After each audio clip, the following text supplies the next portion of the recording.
wrestling with WWE Crown Jewel. It took place last Saturday in Port Australia,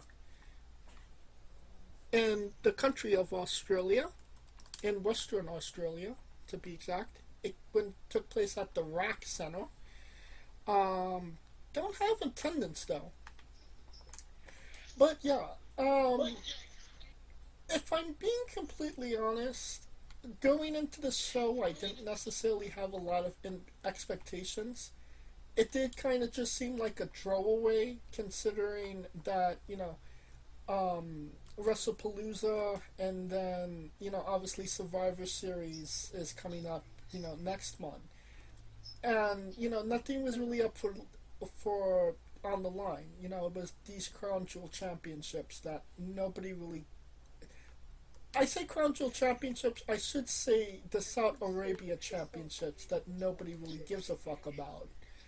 Um, so I viewed it as not something I really wanted to see, a transitional PLE. Um, but actually watching the show, it was actually one of my favorite PLEs that happened this year. If I'm being honest, there was a lot of great shit on this show, a lot of good wrestling, good storytelling as well.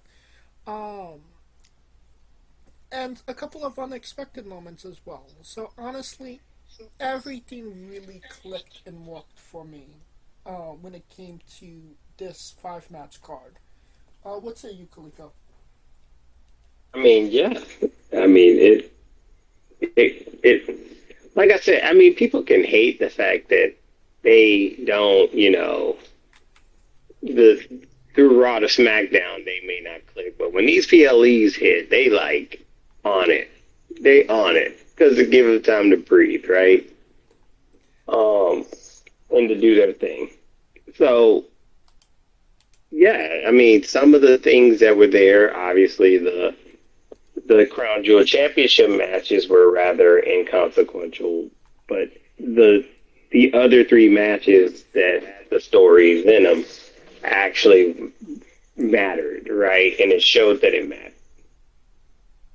Right. So, and they all did exactly what they were supposed to do. Let's get into it. Um, we had Bronson Reed defeating Roman Reigns in an Australian street fight in 21 minutes. Um, Perfect. I mean, when I first kind of saw this match, first and foremost, I just sped up the Roman's entrance because Roman Reigns, like I was fucking sick of that, that song. Are you really going to Yeah, that? I'm fucking over that. So like no. Yeah, I Um, can't get enough between them and Dirty Dom and Cody Rhodes. and Cody Rhodes. I think those are the three to get it. Yeah, like, and I didn't want to sit there for 10 minutes listening to Roman Reigns. Like yeah. So sped that part up. Got to the match. Match worked. I, I felt like it was just kind of get Roman Reigns on the card, let the people see him type match, but it kind of evolved into so much more, which I wasn't necessarily expecting. I will say that I'm upset that it was an Australian street fight and they didn't really use a lot of Australian things. Like, nobody drew a koala bear at somebody. Kangaroos were not present. There was not a barbecue pit with shrimp on it. Um, so in that regard, I was a bit disappointed, but everything else worked. I was pleasantly surprised that Bronson Reed won. And low key, I'm really happy that Bronson got that pin on Roman Reigns because he does deserve it. I mean, he's been working really hard, and it does seem like he was kind of the unappreciated member of the division. So seeing him getting a bit of comeuppance against Roman was great. seeing how Roman lost the match was excellent. You know, obviously causing that friction between him and Jay. So honestly, this just worked perfectly, beautifully. Um, but a lot of Roman Reigns' matches are story heavy, and it just works perfectly. Kalika? I mean, you kind of knew. Well, I don't know. I guess I knew Bronson was going to win because even though he lost in Paris, he lost the battle, but he won the war. He was the one walking out. So it's like, yeah. So that kind of it. If anything, it just built upon that part. You know, if that makes sense. And the fact that Jay was overdoing it even made it even crazier because keep in mind if you tie those two matches together, Roman won, uh, but the tsunamis got to him. Jay tried to save him, and Jay saw Roman leave on a stretcher that night. So that entail makes Jay want to do more than enough to make sure that that doesn't happen, right? Yeah. And that only ties in deeper to the fact that Roman gave him that speech prior to, gave him that little Apollo Creed Rocky speech beforehand, right? So that's all is incumbent in coming into this match. And then you see the fact that the Usos are not on the same page, and Jay spears Roman, and now the match is caused. And now you see old Roman low key coming out. This only works if we do it one way. See, that's the though everyone's on the I don't want to see you to Christmas line, which is a crazy line. I love you, but I don't want to see you to Christmas. But the line that I got caught on was the we only do this one way. Right. Me too. Which lets you know that just because we love him, that the person that he is never changed. Right. And he's trying to get that back. Him slowly doing those promos, walking out those. You remember when he used to do those promos, walking up the ramp, the walk up the ramp. He's trying to get that swagger back, and he's doing it the way that he knew how, which is smash him, pin him, do whatever. The factors that come into play now is that Jay doesn't see himself as a two anymore. And I mean, rightfully so. And, And rightfully so. Rightfully so. He doesn't see himself as a two, but the problem is he's still trying to do number two things, if that makes sense. As long as he doesn't have the Ulafala, he's not going to be the number one. Well, no, that can be true. That's true. That's one part of it is true, but the issue is that eventually them two are going to butt heads because they're going to want the title, and and Roman's not going to SmackDown anytime soon. So eventually those two are going to butt heads to who wants this title and who wants to be at the top of the mountain. So I look for Jim to be a big player in that. Again.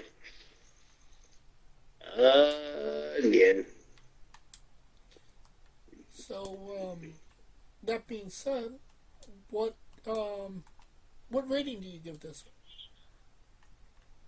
I mean, storyline wise, that was perfect. That was a perfect opening, though.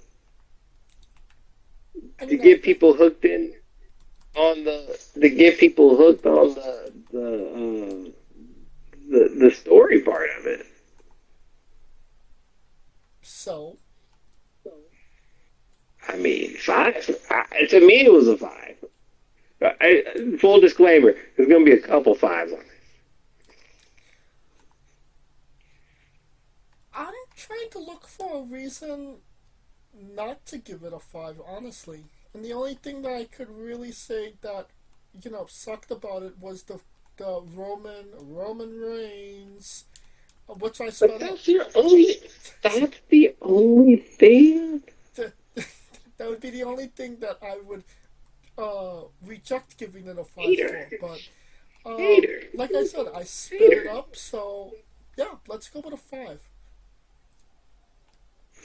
Um, alright, I'm assuming Uncle Dave reviewed this show, no? No shit, he did. So it is another. Okay, so I'm assuming it's not good. Well, I'll let you guess that, but it is another edition of Guess That rating. Oh, God.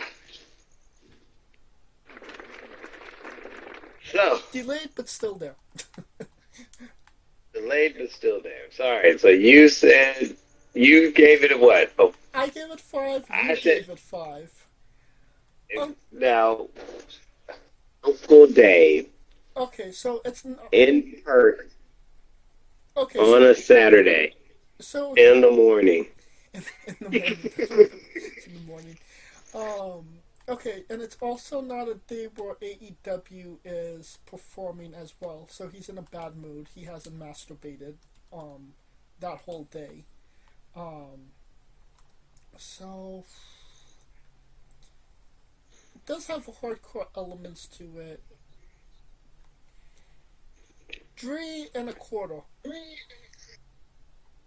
Higher. 3.5. 3.5. Okay. At least we know you're not cheap. All right. That brings us to our next match, and that is the Women's Crown Jewel Championship match.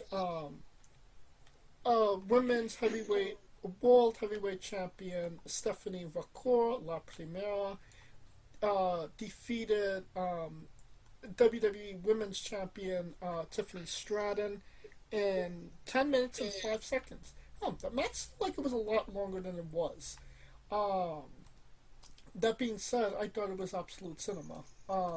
Stephanie is firing on all cylinders. Um, I mean, my God, what a year she's had. 4 championship titles, a defeat of the top women's wrestler that WWE has right now, Tiffany Stratton. And it doesn't seem like she's. The only thing that's stopping her from continuing this amazing streak is the year ending because she's just that on point. Like, she's proven that if you just give her an opportunity, she will arise to the occasion. Um, the match was a banger, in my opinion. Um, I think that they really showed off with each other. Um, and yeah, while there was no real, storyline to it, they let the wrestling do the talking for them. And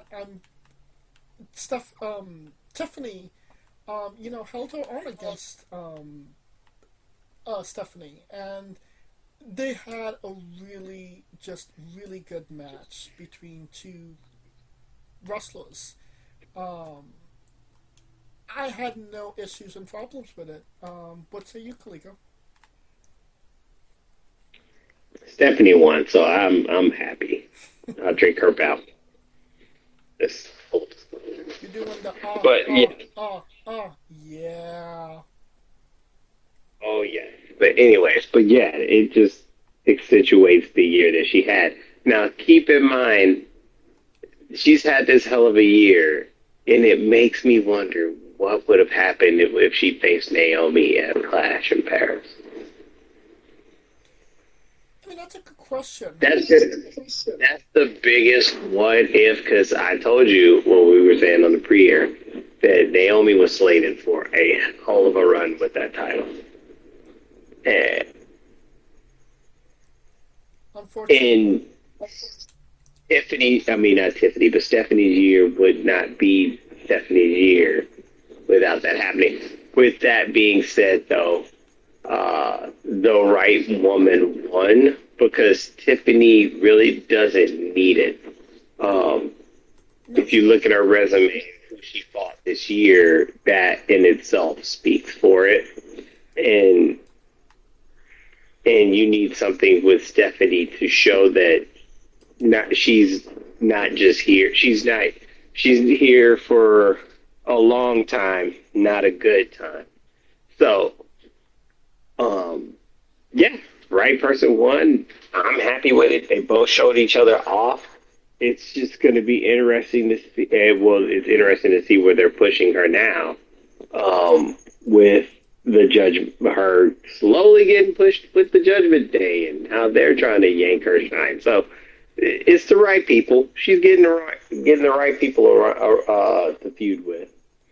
But the one thing I like about her is that she's just gonna be a.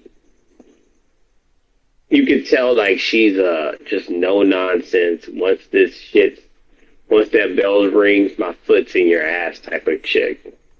right. And I mean, if she's messing with Judgment Day, then I mean, um, it seems like Miles Bourne might be worried that she doesn't mess with Dirty D because he got that Riz going on. You need to worry about me, not Dirty D. I mean, have you seen Dirty D's track record? Well, Liv should be coming back, so that's gonna be he's stuck. You know what I'm saying? I mean, it's yet to be seen, but we shall see. um, but yeah, great match. I think it does actually do Tiffany some to actually lose this match because she's been such on a high that you have to kind of come back down to some degree, and having that blemish on her record, she could beat like 10 more wrestlers right now, and then you could say, well, she didn't beat Stephanie. Like it gives you that want to kind of see. It gives Tiffany a motivation to continue being the champion she's been. And people. True, and she got back in shape too. Hard. She got back in shape tough. So I mean, like you said, it don't. Stephanie, it shows you Stephanie arrived, and it also gives Tiffany that wanting. It gives her a hill to climb up. So it works in my opinion. That being said, how many stars you give this one? I mean, Stephanie won. It's a 5. Anytime Stephanie wins, it's a 5. Um, Keep in mind, she's only lost. She's only been pinned, to my knowledge, twice, maybe. JC Pinder. AC Pender.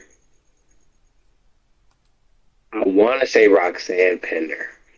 No, there was one other. I think The North American. Did she lose this? No, she gave up the North American she Championship. gave it up. She only got. I want to say she got pinned.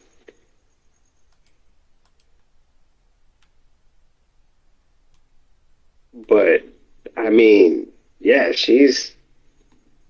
Yeah, she's her.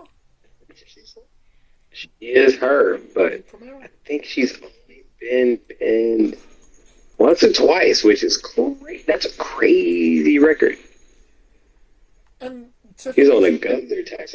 Tiffany's only losses to La Primera as well. So, you know. Right, you know what? What I would say I would give this a 4.5 just because it just didn't have the story, but Stephanie being in the match more than well makes up for that for the story wise. 5 stars. Right. Uncle Dave. I mean, it was a good match. And to low-key, he kind of likes women's matches, and this was kind of like a Japan-style match. So I'm gonna say he gave it 4 stars. You think he gave it 4 stars, and you think wrong, my friend. Lower. 3.5.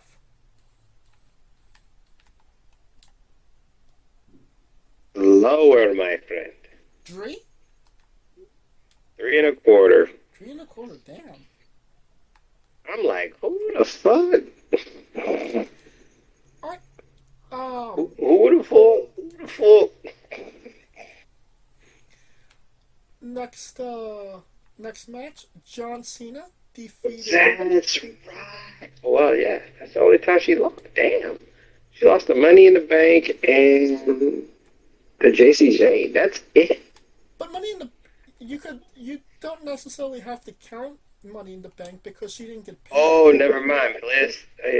I mean, yeah, it's not a. I mean, but her win loss record is fucking nuts. Nuts. I'm talking about fucking insane. Well, that brings us to the next match, and that is John Cena versus AJ Styles. John Cena pinned AJ in 27 minutes and 10 seconds. Um, it's crazy to say, but what a fucking match from John Cena. This was basically just like a band playing all of the hits, even hits that they weren't necessarily their songs to begin with. And, they just kind of told like a really great story out of it. It's not lost on me that AJ Styles wore, the biker shorts because, he's coming up on his retirement tour as well. So, low key, this was kind of like the last match for both guys. Obviously they're continuing, but this was kind of like that period at the ending of their career. Um, it just worked so well. It was quite beautiful. The when John Cena did the tribute to Bray Wyatt and the crowd just exploded and we got he's got the whole world in his hands. The Fireflies came out. AJ, paid homage to, his past as well with Samoa Joe and Chris Daniels. They couldn't necessarily say those names on WWE TV, but I mean, we got such a unique and match. It was a lot of fun to watch and see them just go at it one more time. I think this was probably the best match on John Cena's retirement tour so far. But what say you, Kaliko? How'd you feel about it? Really? You thought this was the best? I mean, well, was it better than Cody Cena, too? From just let's say a celebration standpoint, celebrating the history of John Cena. Maybe it was. Oh, yeah, that, yeah. From that, I mean, yeah, this was, how can I put it? This might have been his best wrestling match. Like, as far as, like, pure wrestling, because they literally just threw everything out the window. It felt like WWE 2K25 when you steal somebody's finisher, and they just was like, let's just do everybody. So, I mean, so yeah, from that aspect, it was nice.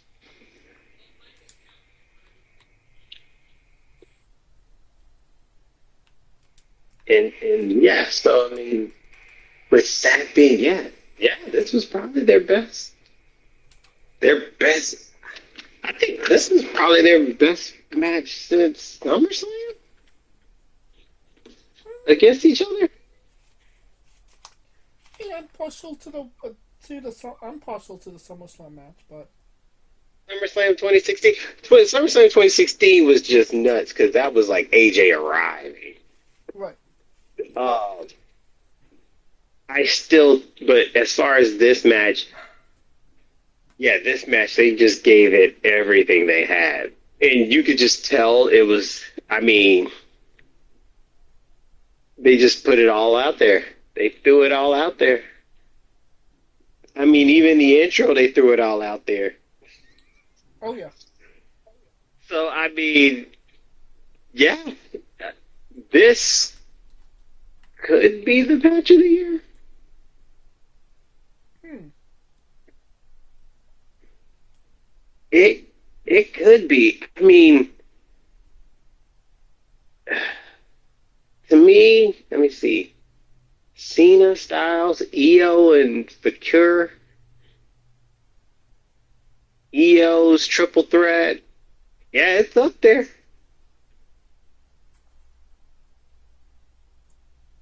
How many stars you give this one? Eh, Anything less than a five would feel like a crime. That's why I'm like, they. This was the wrestling. If you cared about the wrestlers match, where everybody wanted to do their finishers and false finishes and them throwing everything in the kitchen sink, you can't give this less than a five. So, a five it is. Look at me, man. I told you full disclaimer. Um, How did Biggie say it? Gotta give it five. You gotta give me a five count. I will. When you put it like that, then it kind of seems like I have to give it a five at this point. I mean, because this was the match that the crowd was just in it. Right. And they were in every move. It wasn't like a dull moment in that match. I mean, you're not wrong. I mean, there was. I wouldn't say that there was a dull moment, but there was like a lot of pauses between big moves. Like they would do something, then they would rest. Obviously after hitting a move, and then they would do the next move, like, and wait for the people to kind of respond as well. Yeah, but as far as that, but other than that, I mean, you can't go wrong. I will.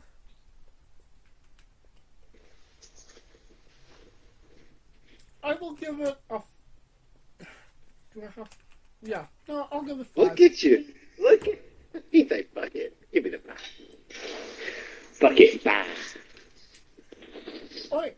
I'm assuming that Uncle Dave was not as generous as we were. So I'm gonna say he gave it. Fuck, he has to give it at least a four, right?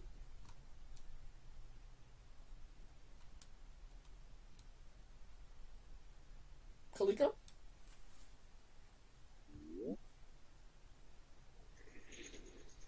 Kaliko? There we go. What was your? I was here. I was ready for the number too. I was like, I I said he would have at least gave it a four, right? I don't know. Did he give it a four? Well, that's what this is what I'm saying. Did he give it a four? I mean, that would be me giving you the answer. Well, you could confirm or deny it. I'm doing none of that. It's guess the rating, not hit the rating. I'm Stay true to the show. I'm gonna say a four. And I'm gonna say higher. 4.5. And I'm gonna say higher. 4 7/5. He did not give this a five. Four, 4 7/5. There you go. See? Okay. Uncle Dave was generous. I mean, at an 8 a.m. wake time in California for her. Wasn't it 5 a.m.? The pre-show was fine. Oh, because I mean, The I watched this on prime time. There was the replay. I wasn't. Oh, you caught the replay, bro. I was up at 5 a.m. Shit, I had a wedding to get to. I just like fuck. Let me get this out the way. Because I was gonna be at the wedding either watching the Georgia game, which I was, or I was gonna be watching Cena. And I was like, let me get one of these out the way. Like, let me get one of these out the way real quick. Like shit. Well, I definitely admired the determination or the commitment that you have that you watched it at 5 o'clock. But yeah, no, I didn't watch it at 5 o'clock. I was sleeping at 5 o'clock, and at prime time 8 o'clock, turned the shit on, watched it. Good stuff. Um, yeah, no. That brings us to a get your biggest Australian star on the show match. Rhea Ripley and Io Sky defeated Asuka and Kairi Sane. And my God, these girls did not stop for like 1 second to like breathe. Like it was just go go go from the start to the finish. Like they just did not stop. And fortunately, the crowd was with it for them. They were in everything that they were doing, which was nice considering they could have been completely out of it considering the wild ride AJ Styles and John Cena put them through. But yeah, I think everything really worked out for what it needed to do in the match. You got Rhea Ripley on the show. Io ate the pin, so you keep Asuka safe. Continuing the rivalry. Yeah. So no complaints. What say you, Kaliko?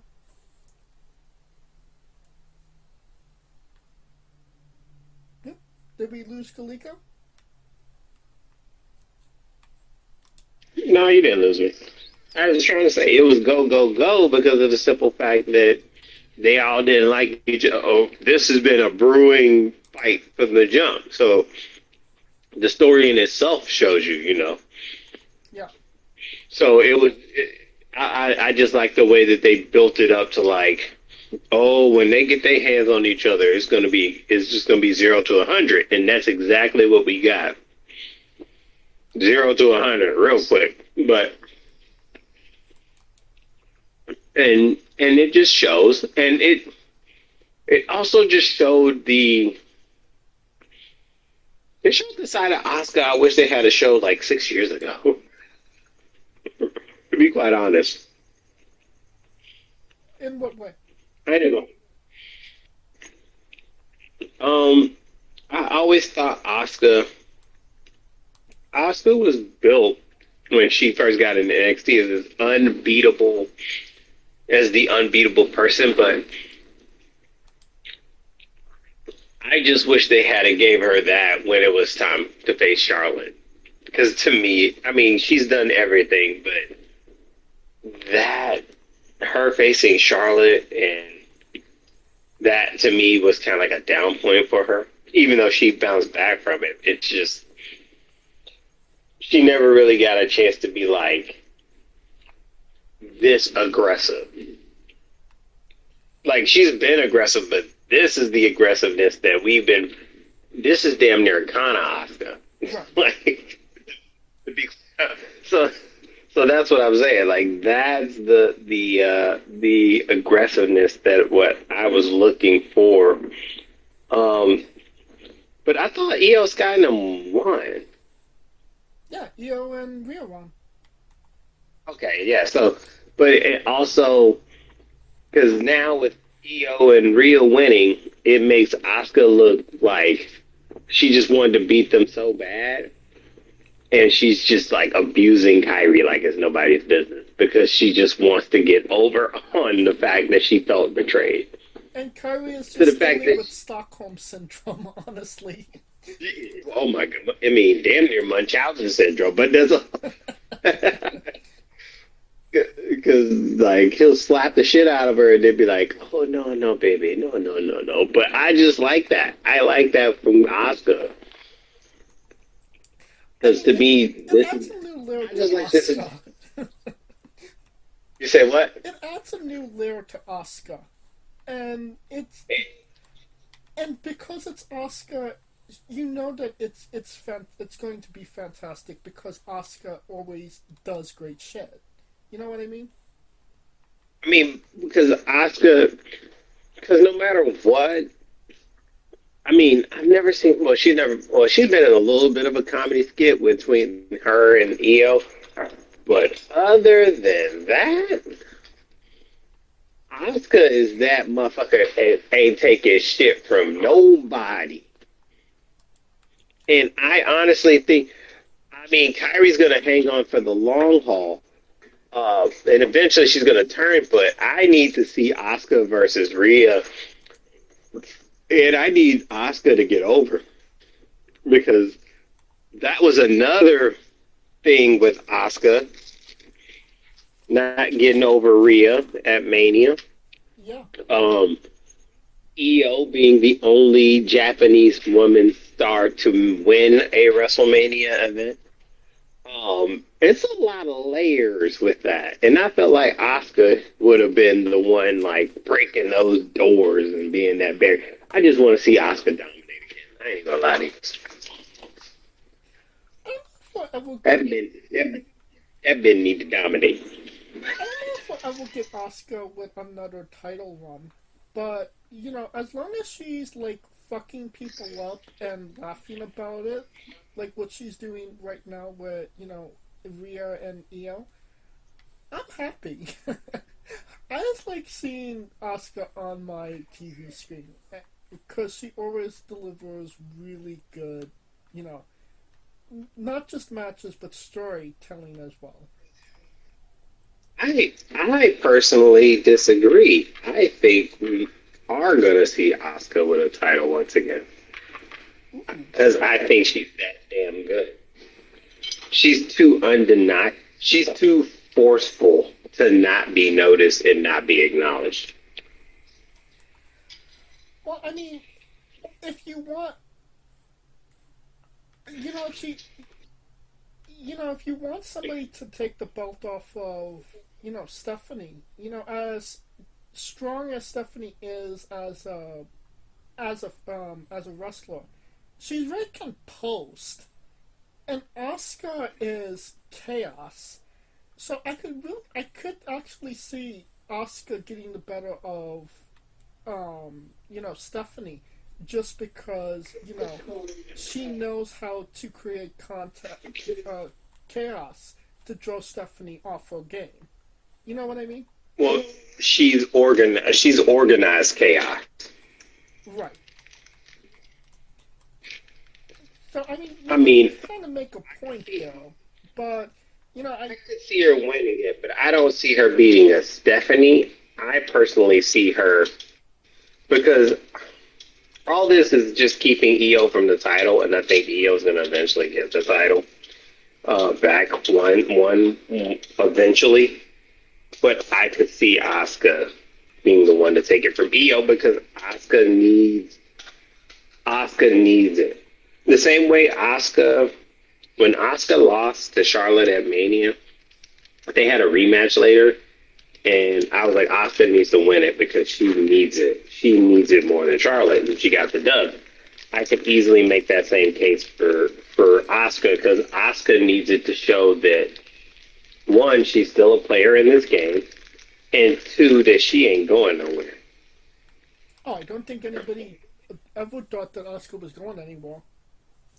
Well, I'm not saying, Yeah, not in the sense of like not belonging, but just like I think it's for her self confidence as a character, if right. that makes sense. Because keep in mind she's came back and she's come back. She loses the King Queen of the Ring finals. She made the finals first run back, and only to lose to Jade. So she feels like she's got a lot to get going. You know what I'm saying? Right. Well, So yeah. this match, how many stars you give it?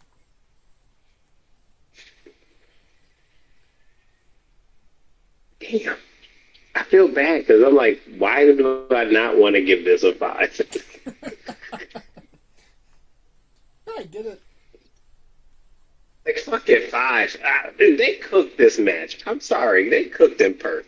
I'm sorry.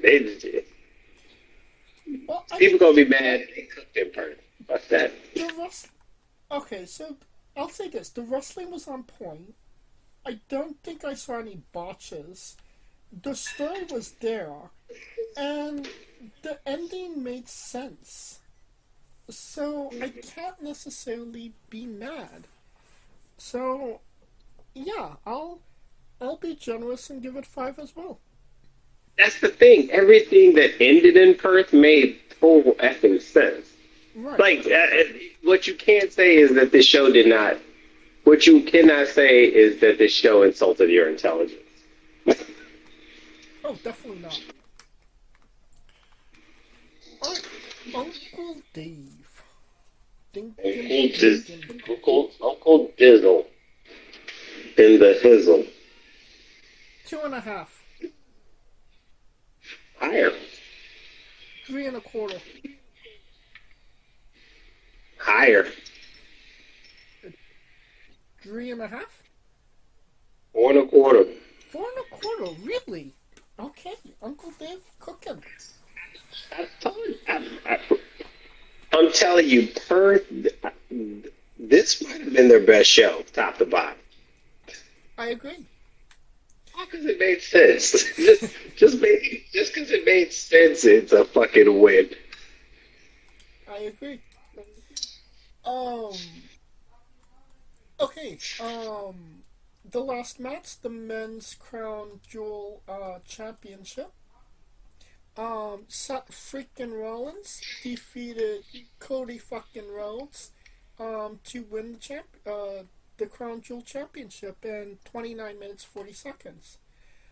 Um, I mean the story was kind of there with what they were kind of trying to build, and I mean obviously the wrestling was there because these two guys have had bangers in the past. Um, the disconnect I would say was that between everything that the crowd had seen at that point, um, they were kind of spent at this point, so it didn't The seem crowd like was thoroughly fed, yes. yeah. So it's like you had a great appetizer, then you had a great entree. You Then you had had the good steak. Then you had the good 5-course meal, and they're still trying to feed you dessert, and you're like, bitch, no. yeah. You don't have a chance to go to the bathroom yet. It's just you're not. You're done for the day. Check. Waiter, give me the check, please. Yeah, but I mean, they did the best that they could with what they had, and I mean, the crowd tried to give them something, but it definitely was the quietest match out of everything on this card. Um, the match quality was fine. The story was there. Um, I mean, you could discount it because obviously Seth, he got himself injured in this match. But I'm not sure if the right guy won, honestly. I don't think it really did Seth any favors, and if even if Cody won, I don't think it would have done him any favors either. This was Seth proving that he was the guy, but I don't think that he really that story needed to be told, if I'm being honest. What say you, Calico? I mean, mm, I don't think this. I mean, the story of Cody being the guy was secondary to Cody. I mean, of Seth being the guy was secondary to Seth beating Cody. Well, I mean, those are connected. Set Not to really. Not really. They made it connected because of the whole Heyman thing. But even beforehand, their whole premise was Seth never or beat Cody. right. So they just threw the Heyman thing in as an extra layer of depth to show that there's this fraction between the group, which goes to show you this group was never really a loyalty foundation, even though Seth wanted it to be. Because I mean, you could say whatever you want to say about the Bronze and their loyalty to Seth. Paul Heyman, his I wouldn't even say loyalty, but Paul never really had a strong connection with Seth to begin with. You know, he was Correct. the advocate for Brock Lesnar. He literally brought Brock Correct. Lesnar into pro wrestling. You know, he was best friends with CM Punk. They just connected that way. He had the family relationship with Roman Reigns. You know, the wise man. So it all Right. he had a connection to everybody that he managed that it made sense for him to be there with that person.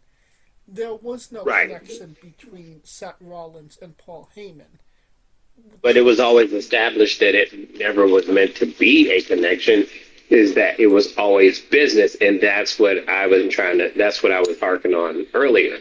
Right. This was never a connection, it was just a business for Seth to try to get to power. And that's why Heyman had the balls to tell Seth about himself in a way that he never could have told Roman about himself. Right.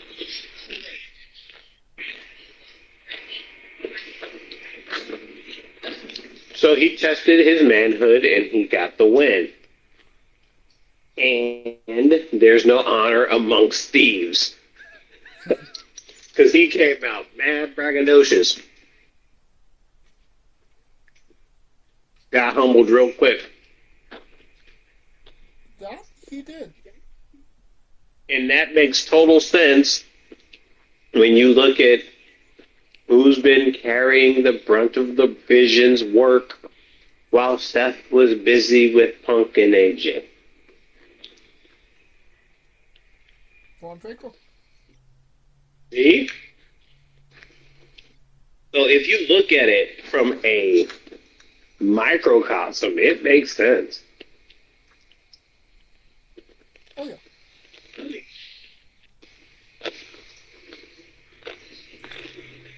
So how many stars you give this one? I feel bad because this is the only one that's not getting a 5. So we agree on that. But it's a good 4. I give it a 4.25. I give it. I'll be maybe a little bit more generous. I'll give it 4.5 because it was a really good match. It just didn't have all the dynamic it's needed to be a 5-star match. Alright, show as a whole. Thumbs up, thumbs down, thumbs in the middle. Oh shit, this was easily the best show. Top to bottom. I mean, 5. Yeah, I mean, I give it 2 thumbs up. It was that good. Oh, but, So I mean, we're forgetting Uncle Dave's rating. Uncle Dave gave it a 4. actually lower.